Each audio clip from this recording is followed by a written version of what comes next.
Pemirsa dimanapun Anda berada, salam jumpa dalam Enlightenment Forum with Richard Klaproth.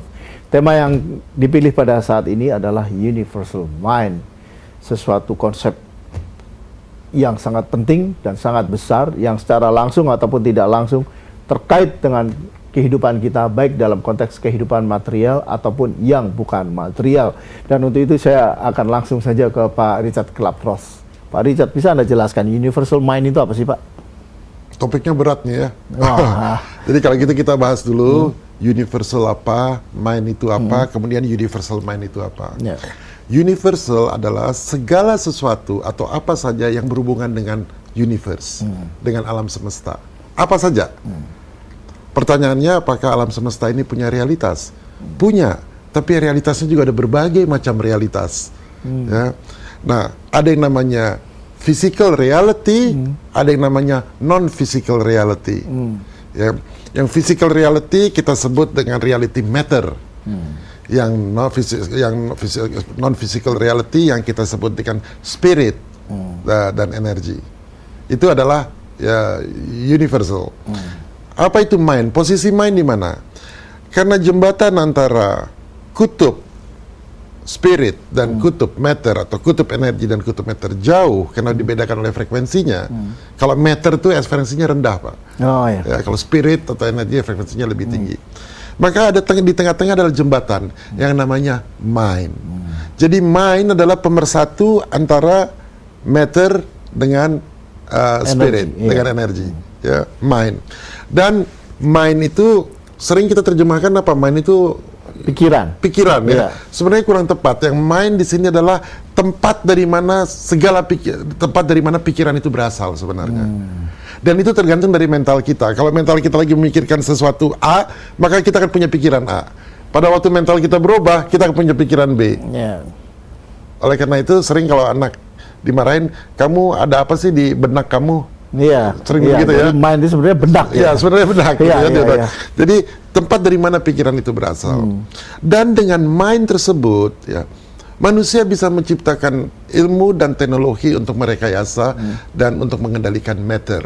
Tapi dengan mind juga manusia bisa memahami pengalaman spiritual yang agung. Nah, itu mengenai mind. Jadi universal mind itu apa? Universal mind adalah totalitas dari semua pikiran dan yang ada dan yang belum ada di situ. Itu adalah totalitas dari semua kehidupan. Itu adalah fakta dari keberadaan atom. Itu ada di situ. Ya, universal mind. Dia ada di mana? Dia ada di mana-mana. Termasuk di diri kita, di mineral, ada di mana-mana. Is universal mind.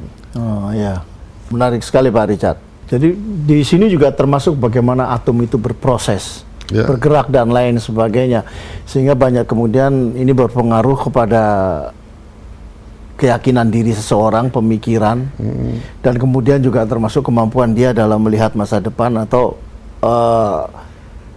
masa depan, sehingga kita bisa ketahui banyak orang-orang yang bisa meramalkan jauh ke depan, atau karena dia tidak hanya itu saja gitu, maka dia bisa mempunyai pemikiran yang orang lain tidak pada saat itu belum terpikirkan oleh orang lain, karena dia betul-betul memahami apa itu universal mind. Itu mungkin nggak, Pak? Ya, kita melihat banyak tokoh-tokoh saintis seperti Einstein, Archimedes itu dia bisa mendapatkan informasi itu dari universal mind. Ya.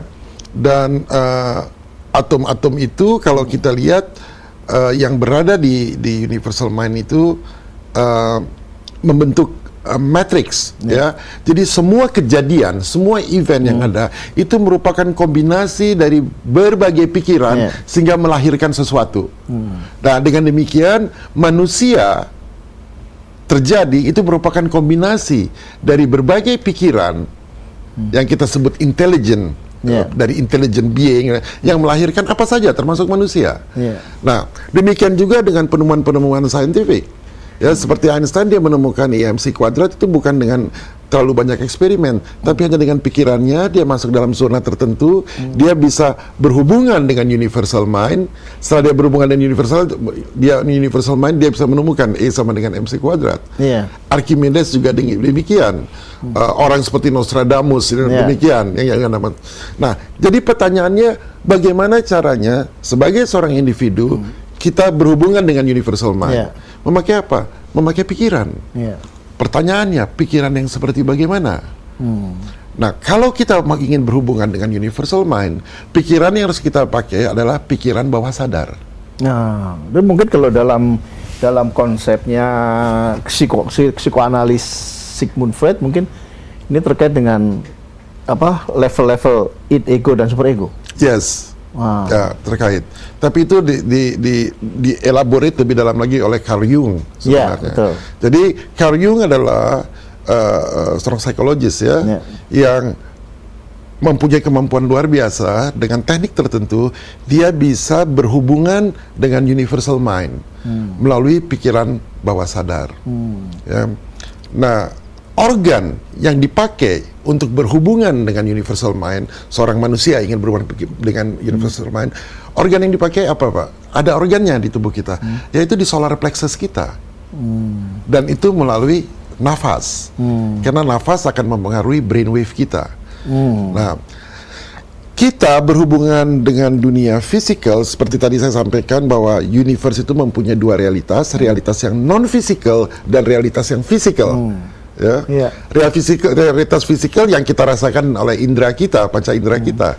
Realitas non fisikal kita tidak rasakan dengan non fisikal kita. Secara fisik kita tidak rasakan, tapi bukan berarti tidak ada kan.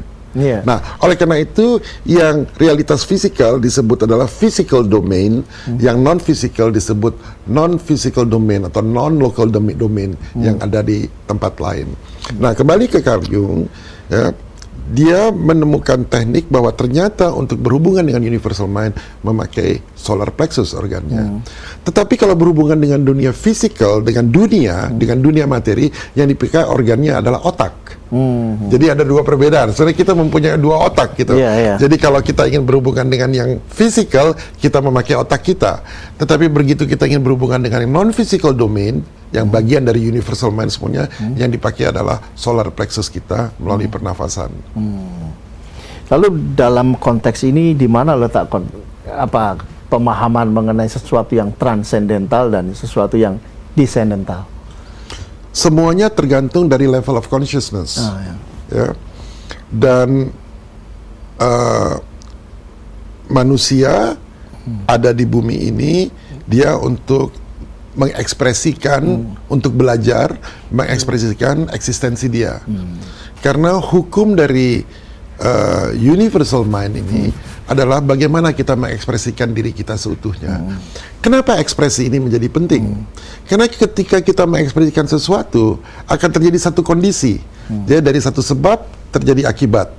Kalau kita berpikir tentang sesuatu, akan terjadi sesuatu, akan ada akibat. Ketika kita memukul seseorang, akan terjadi akibat. Ya.